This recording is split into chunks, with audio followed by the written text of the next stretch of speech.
messieurs, bonsoir et bienvenue sur les ondes de votre chaîne privée Al-Wataniya pour ce nouveau numéro de votre émission Décryptage. Et j'ai l'honneur et le plaisir de recevoir ce soir sur ce plateau monsieur Abdallah Hormatallah, membre du Conseil national de l'UPR.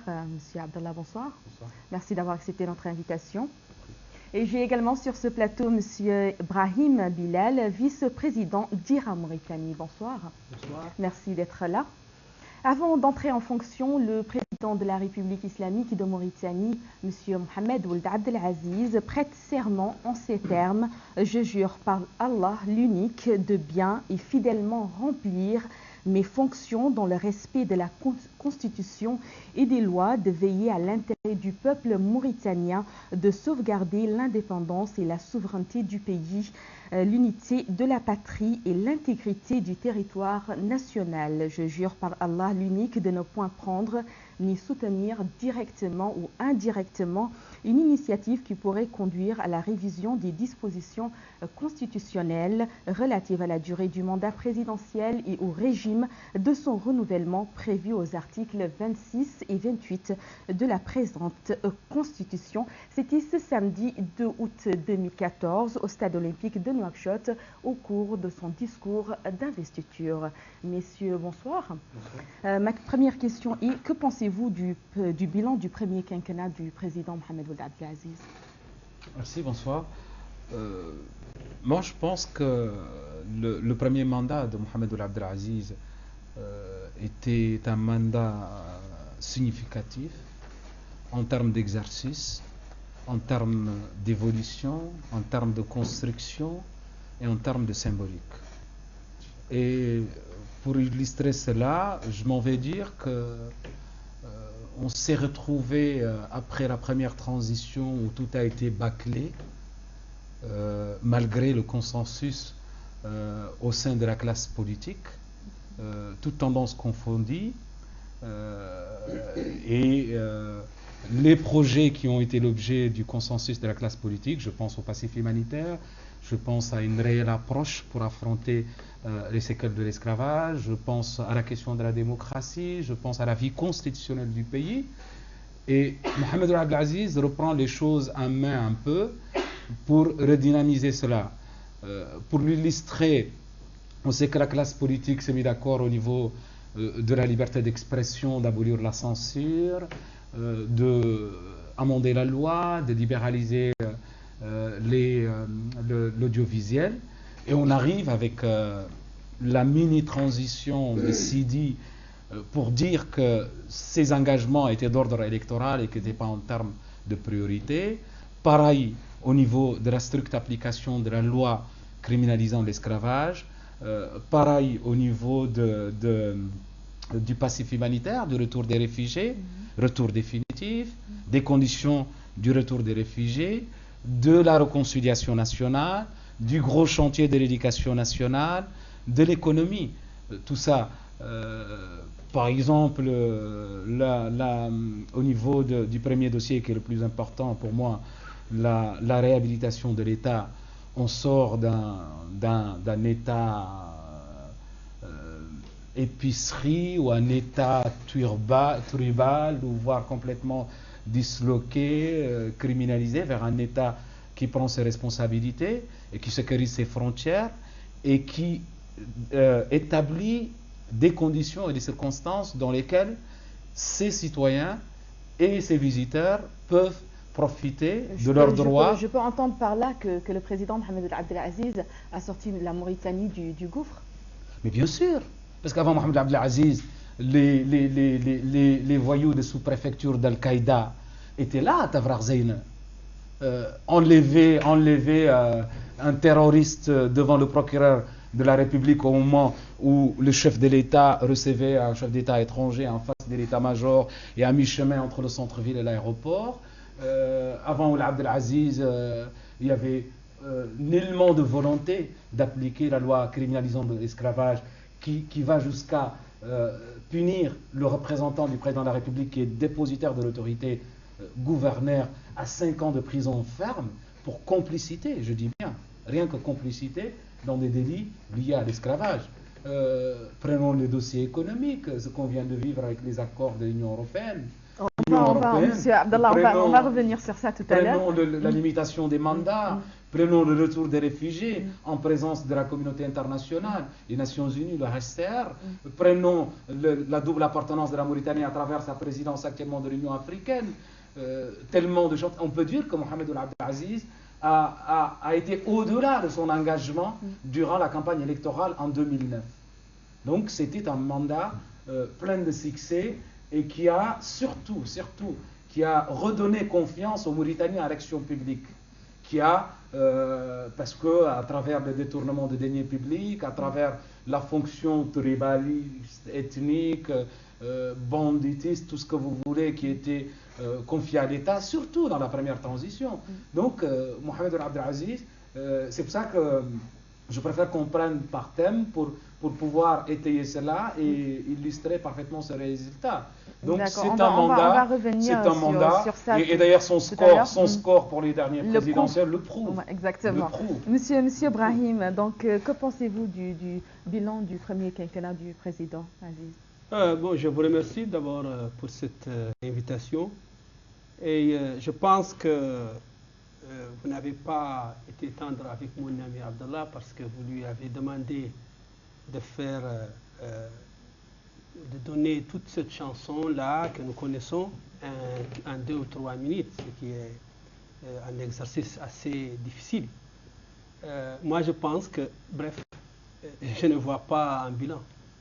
Je vois un général qui est aux commandes et avec une armée de tout ce que tu veux, tout ce que tu peux dire.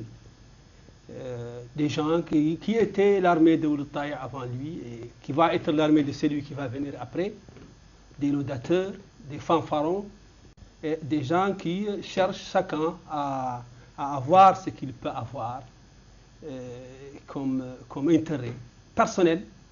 Et l'État mauritanien n'est dans le programme de personne.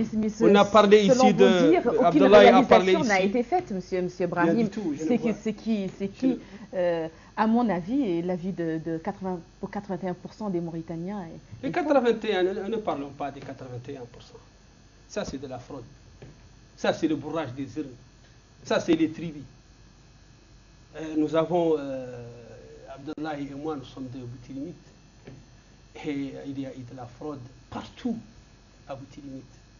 Chaque tribu, chaque fraction a sa caisse, a son urne, et qui, avec la CENI, a pu s'arranger à avoir le président qu'elle veut, et on a fait le bourrage des urnes. Ce ne sont pas les Mauritaniens. Vous avez laissé passer. J'ose dire que c'est 15% peut-être. Je ne le vois pas personnellement. Et je m'en vais dire par rapport à l'exposé de mon ami Abdallah, par rapport à séquelles d'esclavage. Mouawiya a fait 20 ans, il ne reconnaît pas l'esclavage, il ne dit que les séquelles de l'esclavage. Alors, ça n'a pas empêché les pouvoirs, et Mohamed Abdel Aziz en fait partie, de légiférer, de nous sortir des lois, de nous sortir des tribunaux même. Mais on incrimine quoi? L'esclavage n'existe pas. Qu'est-ce qui est criminalisé donc? Et la loi 048-2007 n'a jamais été appliquée.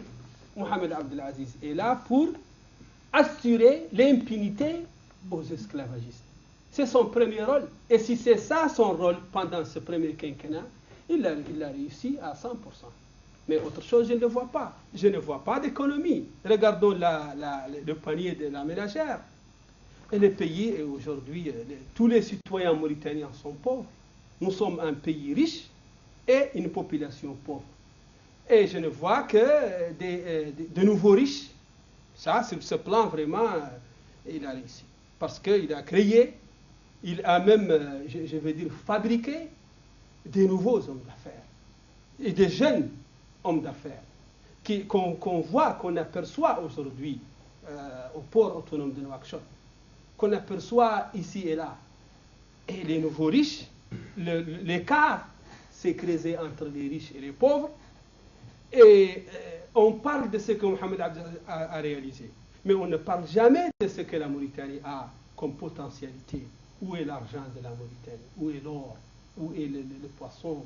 Où est le fer? Que tout le monde sait quand Monsieur même. Abdallah, comme vient de le dire Brahim Bilal, la Mauritanie est un pays riche, mais il a ajouté aussi que la population est pauvre.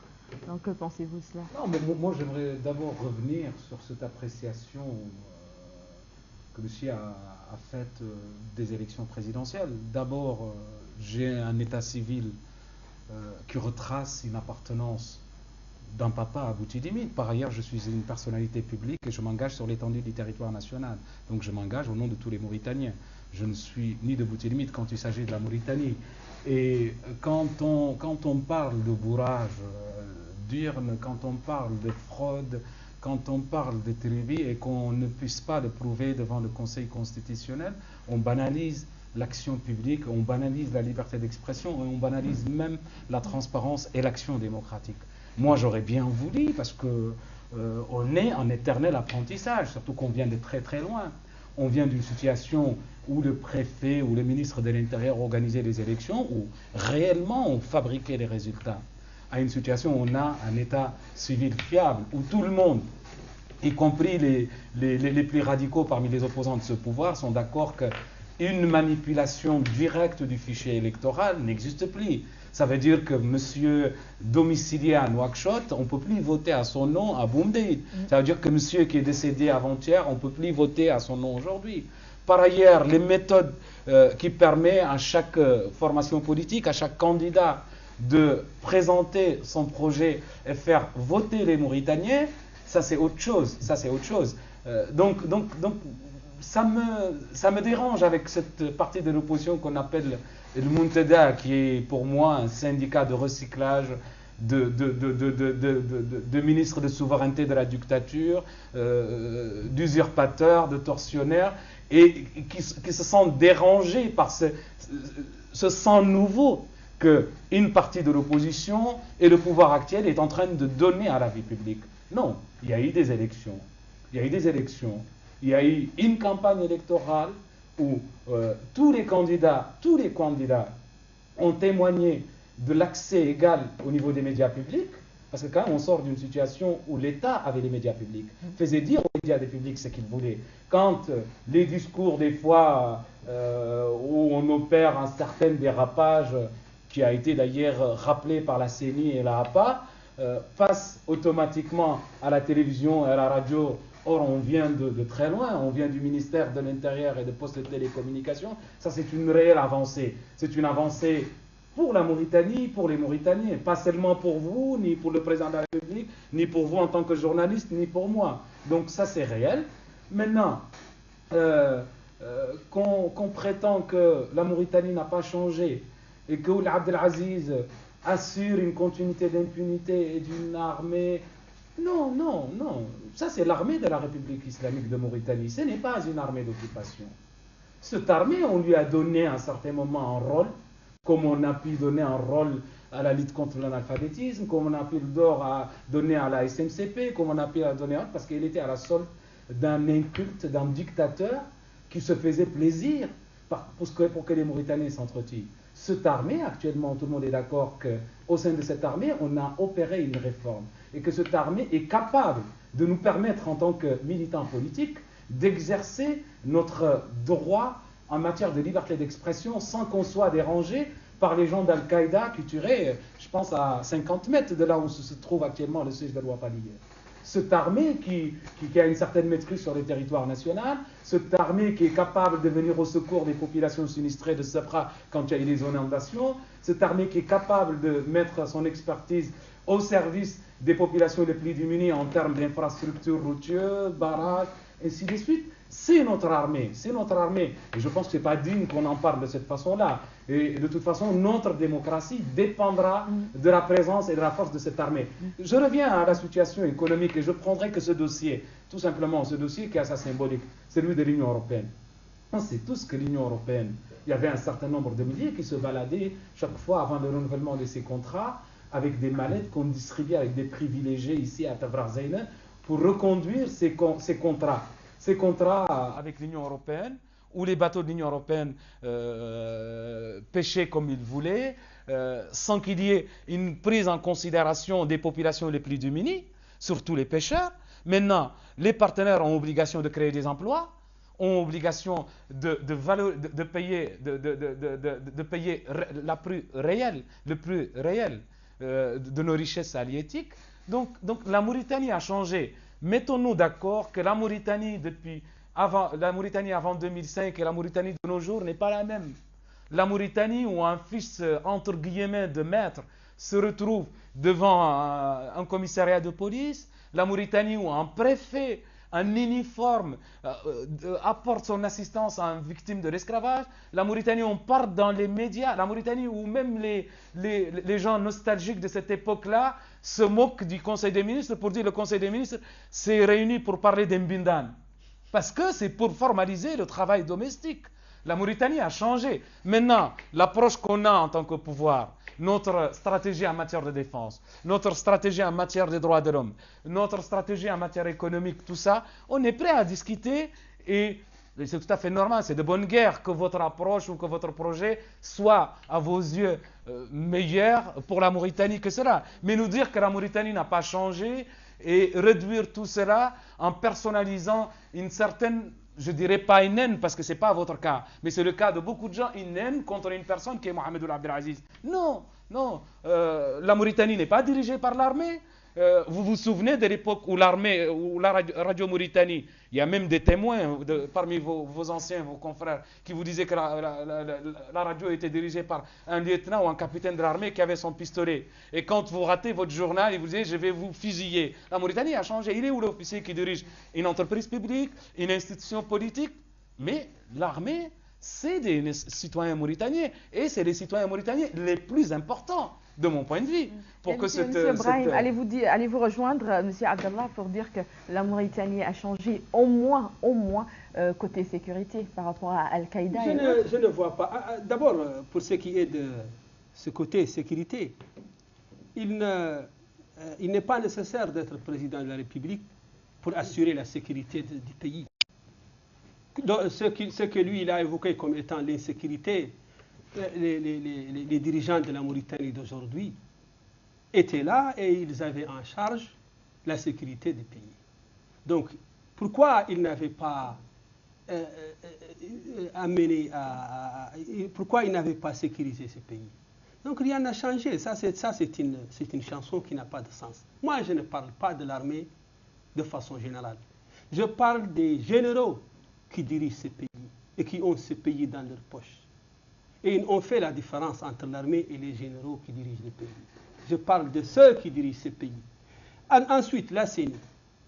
Oui, d'accord, ce que je vais dire maintenant, je l'ai déjà dit devant la CENI. Oui, on ne fait plus les élections dans les locaux du ministère de l'Intérieur. Ça, je suis d'accord. Mais les mêmes personnes qui tripatouillaient les listes, qui fraudaient les élections, sont les mêmes personnes qui font le même travail au niveau de la CENI. Je pense à Bedene, pour nommer des gens, je pense à Oulintiri. Donc, la CENI, ne parlons pas, ce n'est pas vraiment... c'est là où nous avions été bernés quand nous avions participé. Parce qu'on pensait que, voilà, il y a une CENI, mais une CENI incapable. Pas seulement incapable, qui manque de volonté. Je pense que les sages, entre guillemets, sont incapables.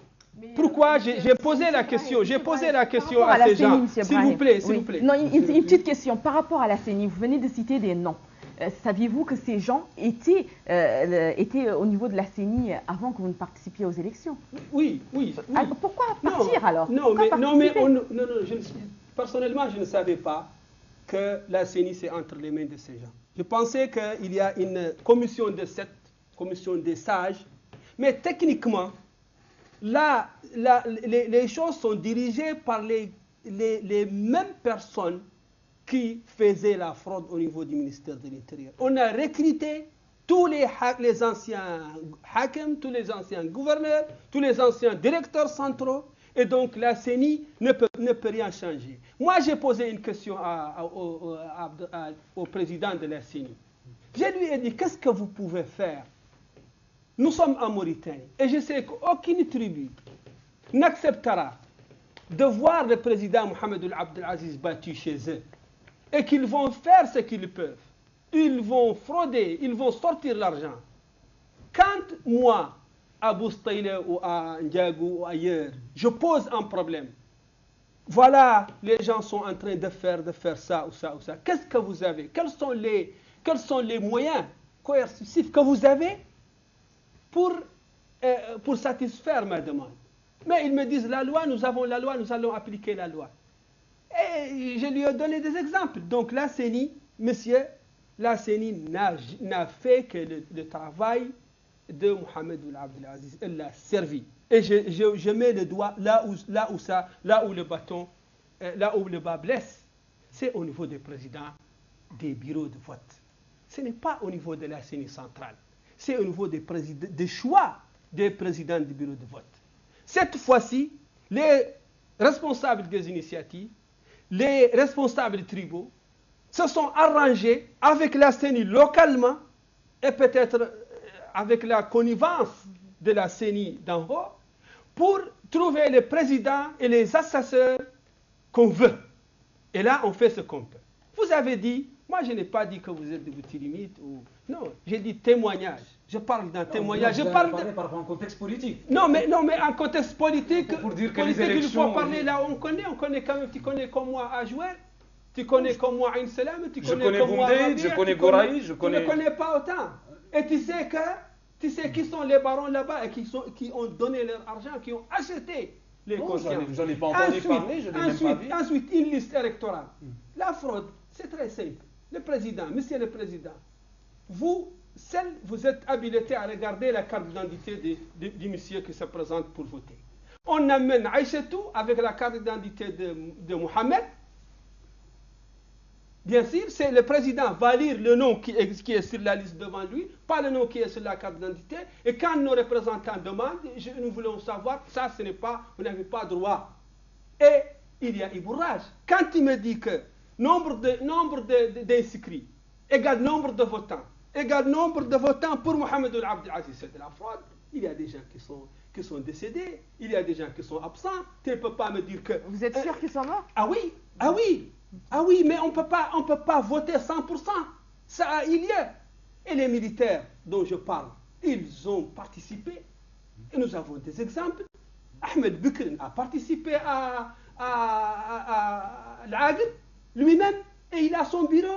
Et il était là en train de convoquer les gens, de les appeler par téléphone. Venez voter. Et il les a transportés de Nouakchott ici. Donc les militaires ne sont pas étrangers à cela. Et ils ont fraudé. Quand vous parlez derrière le rideau, il n'y a pas de général, il n'y a pas Mohamed Ould Abdel Aziz, il n'y a pas Fatimitou, il n'y a personne. Revenons sur la question de la CENI. Avant de se retrouver derrière le rideau, on te prépare, on t'amène de Nouakchott et on te met dans la tête. Pourquoi tu viens d'abord? C'est parce que tu viens avec M. Tel. Recyclage, vous avez parlé de l'opposition. Et j'ai aimé le terme. Oui, c'est une opposition. C'est un point de vue. Il faut le respecter en tant que tel. Le droit à la différence. C'est une opposition à la démocratie. Oui, mais le droit à la différence. Bien sûr, bien sûr. Donc, recyclage, ne parlez pas de recyclage, s'il vous plaît. Le recyclage se trouve dans votre camp. Nous avons un militaire recyclé. Nous avons des ministres recyclés. Nous avons des présidents, nos ambassadeurs, c'est qui?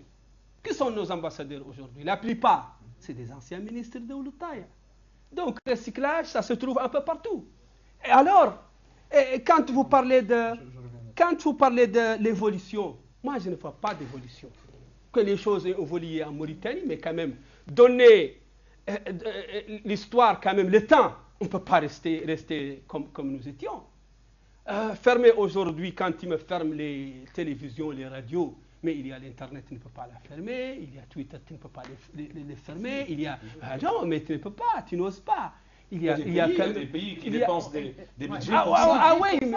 Oui, mais il faut. On ferme le robinet. On ne peut pas fermer tout. C'est flagrant et on a tendance à voyager, être un président démocratiquement élu, être aux États-Unis. Il ne faut pas fermer tout quand même, c'est flagrant. Sinon, on allait le faire.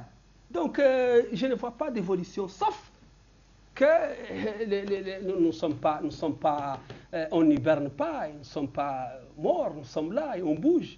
Bien sûr que quelqu'un a cassé sa maison pour la faire belle, mais on ne voit rien, monsieur. Mais Mohamed Ould Abdel Aziz n'a fait que consolider le système de Maouia Sidi Ahmed Taï. N'a fait que faire un toilettage extérieur, mais au fond, c'est les mêmes pratiques. Revenons à l'esclavage. On va revenir là-dessus. On va revenir là-dessus tout à l'heure. On va revenir là-dessus. Non, moi je pense que vous avez tort de parler sur ne me donnez pas, s'il vous plaît, plus de temps. Non, du tout, loin de là. Peut-être qu'il aime bien parler sur le sujet, je ne suis pas... Non, mais moi, vous êtes mon aîné et mon cousin, donc... Non, du tout. Il faut chronométrer. Non, mais revenons à la CENI. La CENI, d'abord, son importance, c'est que c'est l'illustration d'un consensus de la classe politique. Ça, c'est important. Bon, une partie de la classe politique a été l'origine de cela, l'a abandonné. Parce que c'est pour ça que je parlais de recyclage. On s'est rendu compte qu'ils n'étaient pas sincères pour apporter des vraies réformes pour la vie démocratique dans ce pays. Quand vous nommez quelques hauts fonctionnaires mauritaniens devenus actuellement responsables au niveau de la CENI, moi j'ai tendance à éviter de personnaliser la vie publique. Parce que si j'estime que X est raciste, j'irai porter plainte. Si j'estime que X a détourné des deniers publics, j'irai porter plainte. Sinon, ça banalise tout ça. Et pourquoi on ne dit pas qu'il s'agit des compétences techniques qui ont servi une certaine volonté politique qui privilégiait la fraude autrefois. Et que maintenant, ils n'ont plus la possibilité d'influencer le cours des événements.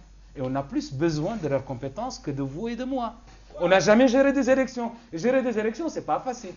Maintenant, il y a une volonté politique, il y a des mécanismes, il y a une marge pour vous. Quand vous parlez, je ne remets pas en cause ce que vous venez de dire, Aïchatou vote à la place de Mohamed, mais pour moi, n'existe pas. N'existe pas parce que vous ne l'avez pas illustré.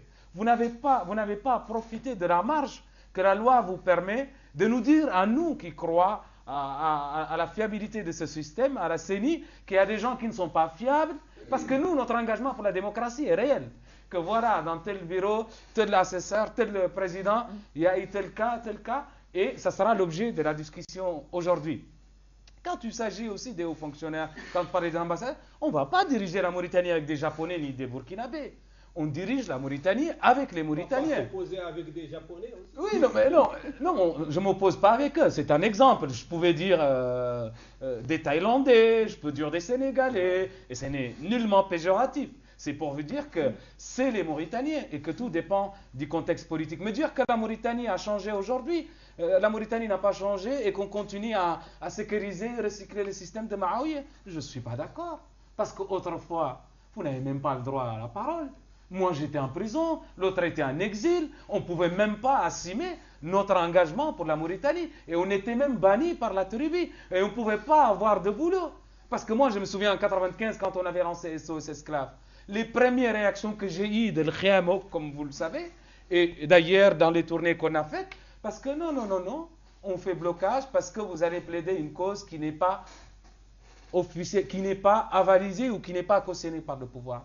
Maintenant, ce privilège, ou ce contrôle, ou ce mécanisme de verrouillage que l'État avait, à travers l'argent, à travers l'armée, à travers les médias, n'existe plus. Après, nous, on a un sérieux problème en tant que Mauritaniens de ressources humaines, on a un problème de classe politique, parce j'ai entendu un dirigeant de l'opposition l'autre soir parler de l'investiture, et il ne comprend même pas que pour commenter un événement constitutionnel, il suffit de connaître autre chose que le prix du dollar, que ça demande un minimum de maîtrise du droit constitutionnel et administratif, et que tout le monde se permet de parler de vente de poissons et de conseil constitutionnel et de transparence et d'autres.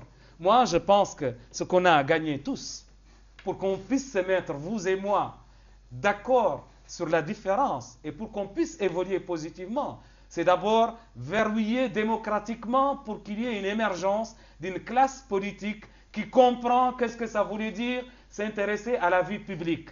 Et chacun présente son projet et ça sera dans l'intérêt des Mauritaniens, que ce soit les victimes historiques de l'esclavage, que ce soit les Mauritaniens d'une façon générale, du point de vue économique et autres. Moi, je pense que c'est ça la priorité. Parce qu'on est les progressistes de ce pays. Il n'y a pas de raison qu'on s'affronte à ce moment-là. Mais mettons-nous d'accord sur cette différence et trouvons un mécanisme. Et sachons une chose aussi, que notre armée, c'est quelque chose de très important. Je ne dirais pas de sacré, parce qu'il n'y a que Moulane qui est sacré. Mais notre armée est très importante. Cette démocratie, cet engagement progressiste, qui n'est pas populaire en Mauritanie, vous le savez très bien.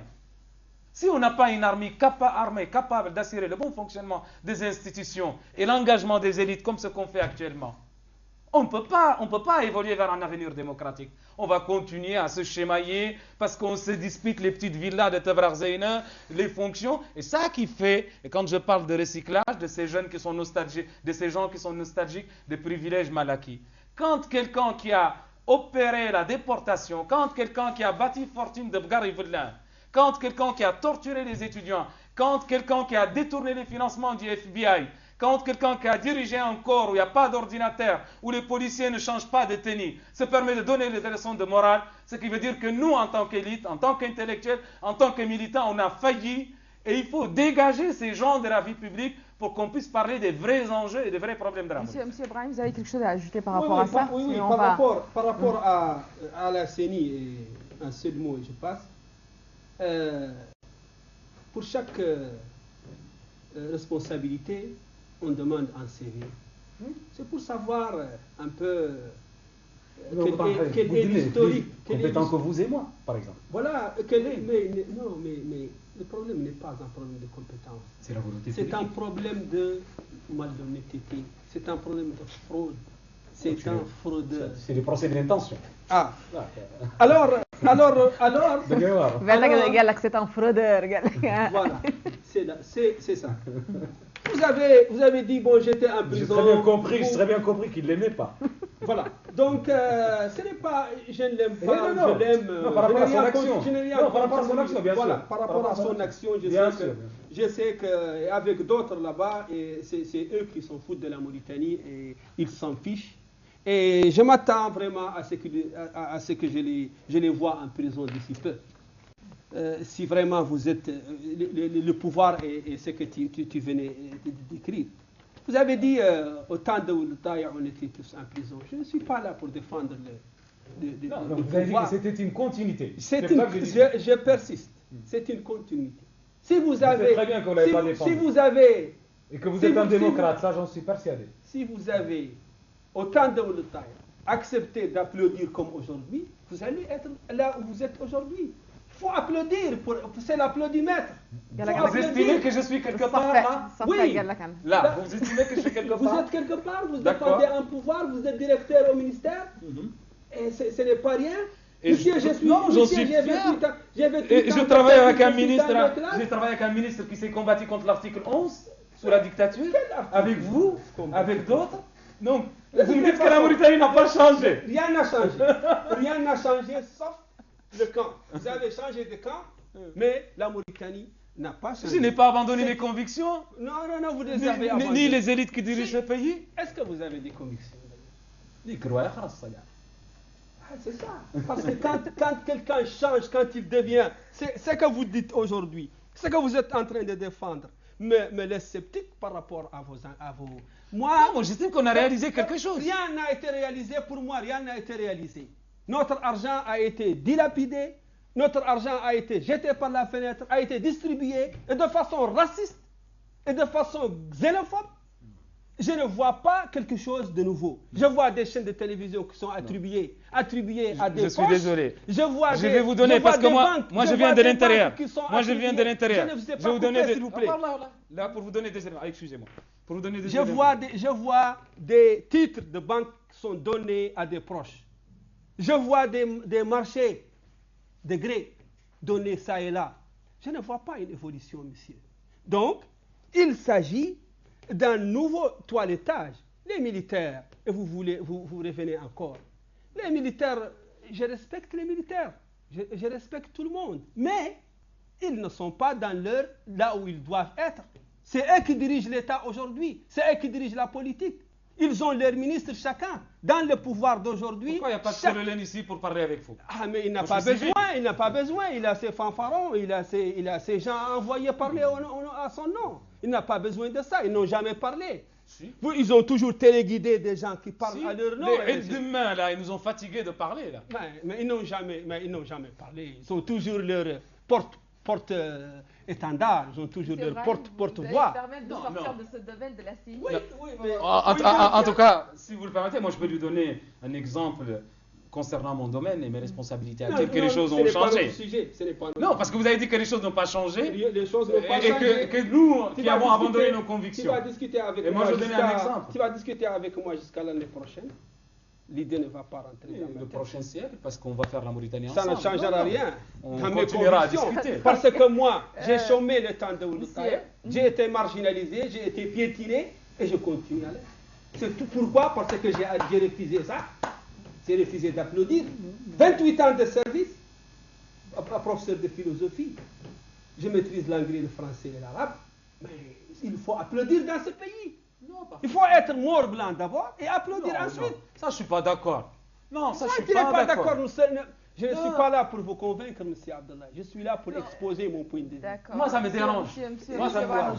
C'est votre problème. Non, moi, j'ai donné un exemple du ministère de la Communication pour dire que les choses n'ont pas changé. Le ministère de la Communication sous le Taïr, il dépendait du ministère de l'Intérieur, où le ministère de la Communication avait des flics qui fonctionnaient en termes de délation pour dire qui a signé Keda, qui a fait Keda.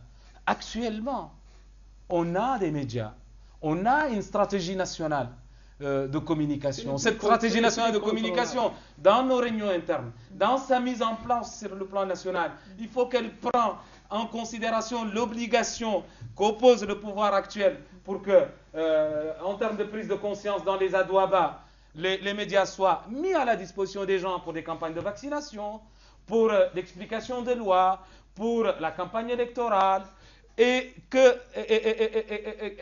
qu'elles prennent en considération la diversité culturelle et l'engagement politique des différentes formations en Mauritanie. Est-ce que vous avez l'habitude autrefois de voir du medh? Le medh est une prise en charge de la culture de l'Harati, comme une partie de la composante mort marginalisée, par l'État, par la force de la loi, par les médias. En France, la France a attendu jusqu'à 2004 pour qu'il y ait un présentateur de couleur du 20h. Il l'a abandonné, il est actuellement chez TF1. Donc, c'est-à-dire qu'on vient de très loin. On évolue, ce peu d'évolution que vous ne voyez pas, gardons-le pour qu'on puisse construire quelque chose. On ne peut pas faire table rase, dire qu'on n'a rien fait. La Mauritanie a changé et elle n'évoluera qu'avec ses fils, quoi. Dire que tout est mort blanc, non, moi je ne suis pas mort blanc. Je m'excuse. Et vous n'êtes pas Hartani. Vous n'êtes pas Hartani. Elle n'est pas Hartani ni Kori. D'accord, monsieur Vous êtes mort. Vous êtes mort. Monsieur Abdallah, passons à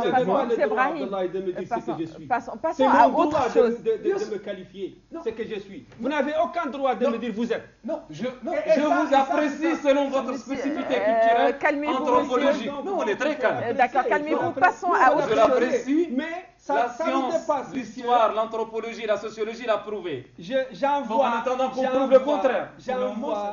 J'envoie un message à travers vous aux morts. Ils n'ont pas le droit de nous dire ce que nous sommes. Parce qu'un démocrate ne parle pas n'ont comme ça. pas le droit. C'est votre monsieur démocrate. Monsieur Brahim, là vraiment, je voulais revenir sur ça. Nous parlons d'esclavagistes. Parlons de la Mauritanie ou parlons de... Vous condamnez des gens liés à la naissance. Non. Vous condamnez des gens parce qu'ils sont de tels. Non, mais vous n'avez pas le droit de me dire vous êtes. Mais c'est pas en fait, monsieur, c'est pas le sujet de ce soir. Excusez-moi, c'est pas le sujet de ce soir. Si vous avez envie de devenir autre chose, c'est en tout cas pour moi l'appartenance est une question culturelle. Monsieur Abdallah, monsieur Brahim, passons à autre chose. Passons s'il vous plaît à autre chose. Dans le domaine économique. Par exemple, M. Mohamed Ould Abdelaziz s'est félicité de l'approche adoptée durant son premier mandat, notamment l'amélioration des indicateurs, maîtrise des secteurs miniers. Et je vais vous donner des éléments qui vont vous épater. Vous savez qu'avant 2009, la SNIM n'avait pas de compte sur le plan national. Elle avait un compte à l'étranger. Et ce compte, le président de la République n'avait pas accès à temps réel à la situation des recettes de la SNIM. Parce que ça passait par un certain nombre de réseaux qui étaient là depuis toujours. Ça veut dire qu'elle ne suivait pas forcément les priorités en termes de développement pour l'État mauritanien. Les accords de pêche. Il y a les financements pour l'agriculture. C'était un moyen d'entretenir les privilégiés et les vrais soutiens du pouvoir à l'époque. C'est-à-dire qu'il n'y avait pas d'approche développement. On est en chemin à main, on est en couche, on est en telle situation, on a une population analphabète, on a une population mal formée, on a une population qui chôme et on doit imposer un certain nombre de règles et de caractères et de comportements à cette action économique. Maintenant, il y a cette approche, il y a cette stratégie de pôle, il y a cette stratégie de pôle économique de développement, qui d'ailleurs remonte à la génération de l'indépendance, les générations fondateurs. Depuis Mokhtar Dada, on parlait de la zone franche de Nouadhibou, mais personne n'en a parlé. Nouadhibou s'est transformé en bidonville d'un quartier d'un pays africain en guerre civile, et qui est la richesse de toute la Mauritanie. Actuellement, à travers le projet de la zone franche, ça va lui redonner une nouvelle vie, la nouvelle approche avec Chemam, l'agriculture, les produits d'élevage dans l'est de la Mauritanie, et même les relations avec les partenaires mauritaniens. La Mauritanie a changé, mais sauf qu'on vient de très très loin, on a un certain nombre de... Vous savez que par exemple, au niveau de la gestion publique, un directeur central pouvait se permettre en une semaine de sortir d'une façon fictive quelques dizaines de milliers d'oubliards pour le carburant qu'il n'utilise pas. Et que vous savez que maintenant qu'il y a une obligation de rendre compte par rapport à sa gestion et que des gens proches du pouvoir, qui soutiennent le pouvoir, des fois l'un des meilleurs soutiens du pouvoir, n'ont pas échappé à cette contrainte, à cette exigence. Mais tout ça, c'est cette accumulation des choses qui font que même le citoyen lambda qui n'a pas de responsabilité publique n'a toujours pas compris que la priorité à droite se limite au niveau du rond-point et qu'il continue à se faire tuer parce qu'il a acheté le permis sans connaître le code de la route. Donc c'est un problème de société. C'est un problème de société et c'est à nos élites de prendre les responsabilités. S'ils continuent, écoutez maintenant le discours de cette partie de l'opposition par rapport à la situation politique actuellement. Comment ça se fait qu'on a la possibilité de venir parler à l'Ouattaniya? Comment on a la possibilité d'aller à Mauritanie, Sahara Média et autres, d'écrire? Et des responsables politiques qui, soi-disant, ont des projets de la Mauritanie, ils vont à 2h du matin pour écrire sur les murs du Conseil constitutionnel. C'est ridicule. Je pense que la Mauritanie mérite une classe différente, de ces gens-là. Moi, je pense que c'est ça le sérieux problème. Si la Mauritanie, d'une façon générale, a un déficit de ressources humaines, sur le tiers-monde, l'Afrique, tout ça, on a besoin de faire un nettoyage. Et maintenant, on a besoin de passer à une vitesse supérieure parce que ces gens ne comprennent pas. Ça fait 5 ans qu'on en parle, ça fait 5 ans qu'on modifie les lois, ça fait 5 ans qu'on valorise l'ENA, ça fait 5 ans qu'on implique la jeunesse. Mais il est temps, même s'il le faut, de ressortir des dossiers pour ces gens-là, pour les sortir complètement, de s'intéresser à la vie publique. Il est hors de question que ces gens-là continuent à nous dicter les priorités. Ils sont hors jeu, obsolètes, et ils n'ont pas une appréciation du monde qui dépasse la chute du mur de Berlin. De grâce, revenez chez vous. La Mauritanie a besoin d'autre chose que de reproduire votre situation, votre politique raciste et vos méthodes de détournement des deniers publics. On est dans une société où elle a perdu toute forme d'expression de solidarité. Vous avez connu Nouakchott où le Soninké a envoyé le week-end son mafé à son voisin mort, l'autre a envoyé son riz à la viande, riz au poisson, et il y avait plus d'échanges entre les communautés. C'est fini à cause de ces gens qui ont dirigé ces pays, qui sont occupés de l'éducation nationale pendant 2 décennies, qui sont occupés de la justice, qui ont fait venir ces gens de la Badia pour faire la loi, et on a régressé. on est sorti, on a régressé d'une situation où on pouvait lire le Coran, apprendre à jouer au tennis et savoir qu'on est tous égaux devant la loi, à une situation où on parle de préférence et d'appartenance tribale avant d'appartenir à la Mauritanie. Il y a un retour à l'intérêt qu'occupe le drapeau national dans les festivités, vous les voyez dans la rue, parce qu'il y a un sentiment patriotique qui s'est réveillé et qui s'est illustré rien qu'à travers Morabitoun. Morabitoun, l'équipe nationale, ont dicté le fils de tel ou tel, là, pour revenir à ce que vous disiez. Maintenant, donc, ce verrouillage n'existe plus. Les portes sont ouvertes pour les Mauritaniens. Il faut lui donner un contenu réel de notre poids. Moi, je pense que, Abdallah, vous avez un problème avec l'opposition, ou une certaine opposition. Vous aussi, en tant que démocrate. Non, je n'ai aucun problème avec eux. Non, moi, je n'ai pas de problème.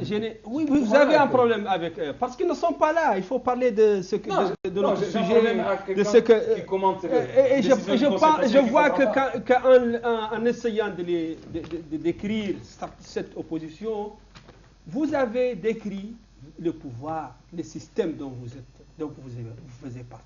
C'est vraiment la même, c'est vraiment ça. C'est les mêmes personnes qui nous ont dirigés depuis avec Oultaï, qui sont toujours là autour de tout général.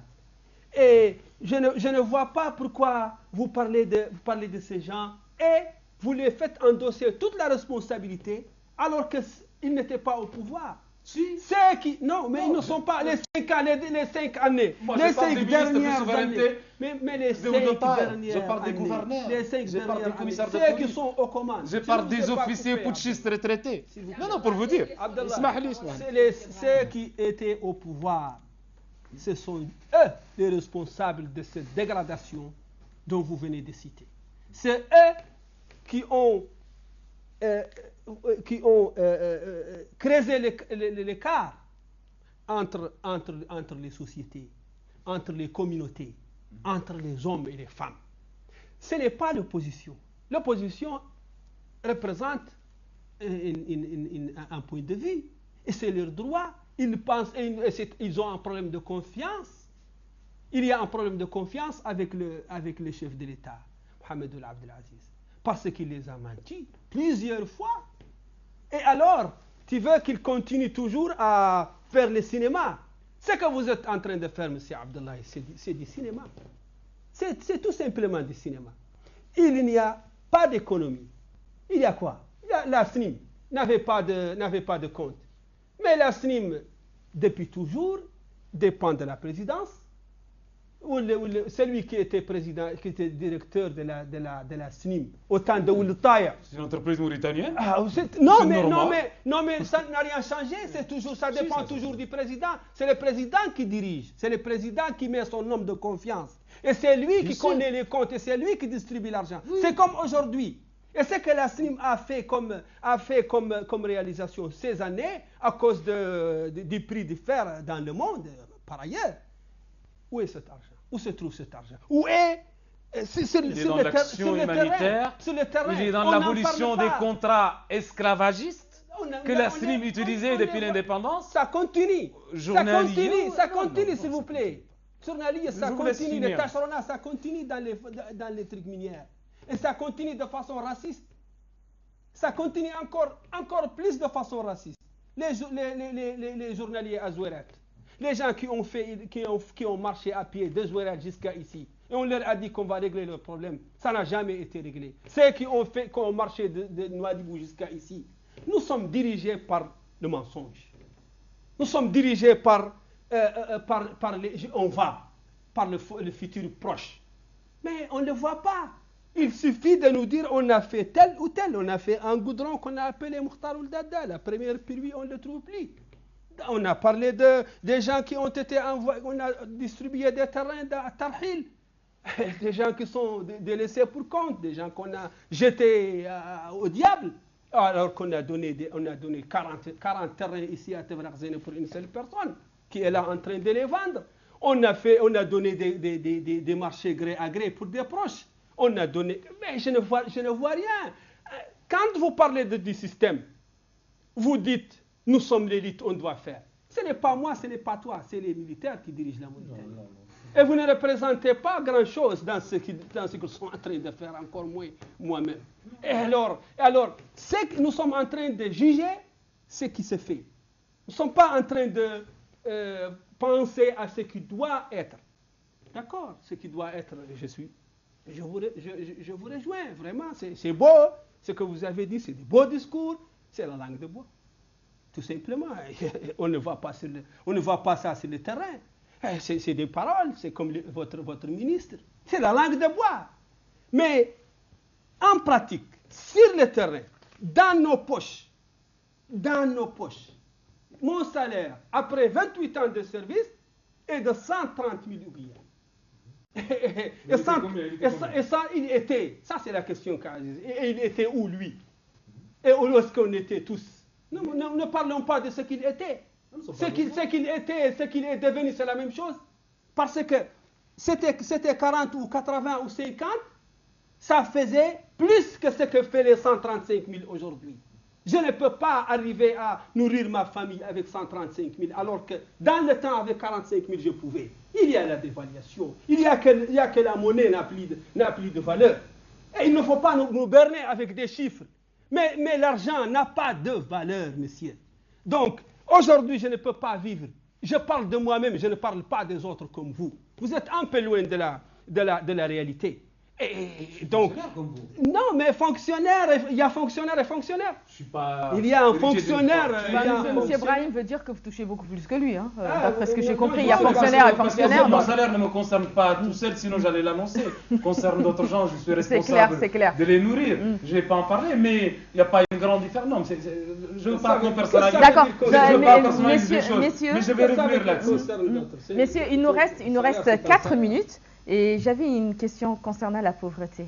Parce que la lutte contre la pauvreté était le cheval de bataille du président Mohamed Ould Abdelaziz lors de son premier mandat.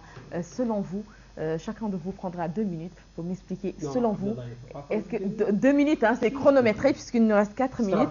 Selon vous, ce défi a-t-il été relevé, monsieur Abdoulaye, et vous avez 2 minutes.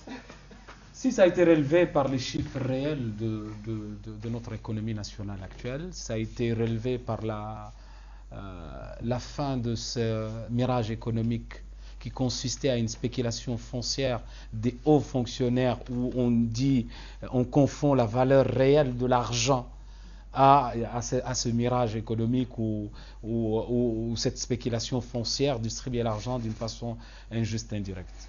Par ailleurs, il y a des contraintes parce qu'on est un pays tiers-mondiste, on a nos propres moyens. Ça a évolué au niveau des fonctionnaires. Parce que ça a évolué au niveau des fonctionnaires, au niveau de ce qu'on accordait comme prime pour les logements, ce qu'on accordait, ce qu'on donnait comme pays. Il y a une approche égalitaire entre les différents fonctionnaires. Ça a évolué au niveau de Nouakchott et au niveau des grandes villes. Des gens qui étaient dans des baraques où... Mais avant Ould Abdelaziz, c'est simple. Avant Ould Abdelaziz, y compris vous, la plupart des gens de Nouakchott, ne savaient pas qu'il y a des gens qui vivaient dans des conditions dans lesquelles vivaient les gens de l'Haï Sakn. On ne pouvait pas l'imaginer. Ces gens-là sont propriétaires actuellement de leur propre terrain. Il y a un certain nombre d'infrastructures mises à leur disposition, des routes, des écoles, des dispensaires. Ça a été fait au niveau de la jeunesse, au niveau de la généralisation de la formation professionnelle, parce que la pauvreté de la jeunesse aussi est extrêmement dangereuse.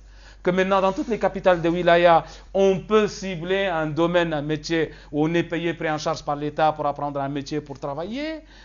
Ça a été fait au niveau de l'image du pays, mettre une partie de la richesse nationale à disposition de notre action diplomatique. Ça a été fait au niveau des couches défavorisées, mettre une partie de la richesse nationale à la disposition de l'intégration des victimes historiques de l'esclavage. Ça, c'est une avancée. Ça, c'est une avancée qu'il faut retenir. Combattre la pauvreté, c'est donner une vitalité à l'action de l'État, mettre des moyens à la disposition de nos armées, de nos différents corps. Vous avez vu, on vient de finir l'investiture, recevoir des délégations étrangères. Vous n'étiez pas fiers de vos gendarmes, de vos policiers. Ce n'était pas le cas il y a 10 ans. Vous aviez honte à 10 ans quand vous descendez à l'aéroport de Nouakchott en venant de l'étranger, parce que leurs conditions, vous avez pitié d'eux. C'est ça la lutte contre la pauvreté, c'est ça la distribution des richesses de la Mauritanie. Merci, mais on ne peut pas anticiper une évolution mécanique d'une société parce qu'on veut inventer quelque chose qui n'existe pas et on veut opposer les uns contre les autres. Non, on ne peut pas parler de racisme au sein de la même Les race. 2 minutes sont découlées. Allez-y, monsieur. Je m'excuse beaucoup, mais vraiment, on aurait dû parler toute la soirée seulement de ce thème parce que c'est le thème le plus important. Mohamed Abdelaziz ne parle plus de la pauvreté, s'il vous plaît. Il a oublié ça et il a même honte d'utiliser qu'on utilise pour lui le président des pauvres. Parce qu'il a compris lui-même que c'était un gros mensonge. Les pauvres, peut-être qu'on n'avait pas compris, mais aujourd'hui c'est clair pour nous que le président des pauvres, c'est appauvrir les Mauritaniens. Et là, vraiment, les Mauritaniens sont devenus plus pauvres. Et la pauvreté est devenue plus visible. La pauvreté est devenue plus proche. C'est à nos portes. Je parle de cette Tadamoun.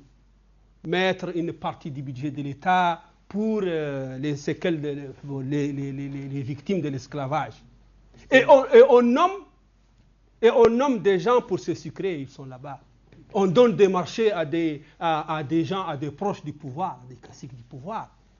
Donc l'éradication, mais c'est ton projet à toi. Mais ce n'est pas ton projet à toi, c'est le projet de la Mauritanie. C'est l'argent de la Mauritanie. Non, mais c'est-à-dire que c'est moi qui ai au pouvoir. C'est notre argent. C'est moi qui ai décidé de le faire. Les autres ne l'ont jamais fait. C'est coupé sur mon salaire. J'ai le droit de demander. Il n'a pas le droit de mettre des voleurs. Mais c'est moi le dépositaire de l'autorité. L'autorité, ça ne veut pas dire que tu fais ce que tu veux. Mais les autres ne l'ont jamais fait. S'il vous plaît. Les autres, si c'est faire des choses et les nommer, Mouawiya est spécialiste. Oui. On a lutté pendant... À part détruire ce pays. Aziz n'a rien fait. Là, c'est la même chose, c'est son élève. Lutter contre l'analphabétisme. C'était un slogan, mais c'était de l'argent jeté par la fenêtre, notre argent. C'est des slogans. Aujourd'hui, on continue avec les mêmes slogans. C'est toujours lutter, mais lutter pour les poches de mes amis, de mes proches, de mes parents. Faites la tournée des Adouabs. Et quand il me dit, la tournée des Adouabs. Je suis dans les Adouabs. Oui, moi aussi, je suis dans les Adouabs. Vous savez ce qui vous appartient pas. Vous savez ce qui est arrivé. Vous savez ce qui est arrivé aux jardiniers de Darnaïm. Des gens qui vivaient, des pauvres, qui vivaient dans des jardins depuis des dizaines d'années. Et parce qu'on fait passer un goudron, les terrains sont devenus plus valeureux. On les dégage et par force. Et on fait une occupation. Ce qui se fait aujourd'hui à Dar Naïm, c'est de l'occupation. C'est l'État qui le fait. Quel État? C'est l'État. L'État a le droit. Non. C'est des racistes. L'État l'a fait à tous ses citoyens. Parce que c'est l'armée. C'est exactement l'armée d'occupation. Qu'est-ce qu'on fait? Ça banalise le racisme. On fait bouger les gens. Le racisme est ignoble. Et vous savez, vous êtes en train de faire, ça le banalise. Ignoble d'en parler ou d'en faire? Non, vous le banalisez. Mais quand l'autorité publique partout dans le monde décide de faire passer un projet d'infrastructure. Ça vous dérange, s'il vous plaît. Non, mais ça me dérange quand vous parlez. Je suis mauritanien. Vous me traitez de raciste. Vous nous traitez tous de racistes. Que de le faire. Non. Le pouvoir mauritanien exerce le racisme. Parce que moi, je mène un combat contre le racisme. Je le mène réellement. Et c'est pas dans la sémantique. Je le mène dans le concret, dans le quotidien. Je pense qu'exagérer dans la sémantique, c'est le banaliser. Ça, c'est de la phraséologie. Je pense que je vais taper sur la table, on n'est pas à l'écoute. Monsieur Brahim, Monsieur Abdallah, le temps qui nous est imparti arrive malheureusement à sa fin. Donc voilà, nous allons rendre l'antenne. J'étais ravie, très ravie de recevoir sur ce plateau Monsieur Brahim Bilal, vice-président d'IRA Mauritanie, et Monsieur Abdallah Homatala, membre du Conseil national de l'UPR. Merci monsieur, merci d'avoir accepté notre invitation. Les programmes se poursuivent, mesdames et messieurs, sur les ondes de votre chaîne privée Al Wataniya. Très bonne soirée à tous.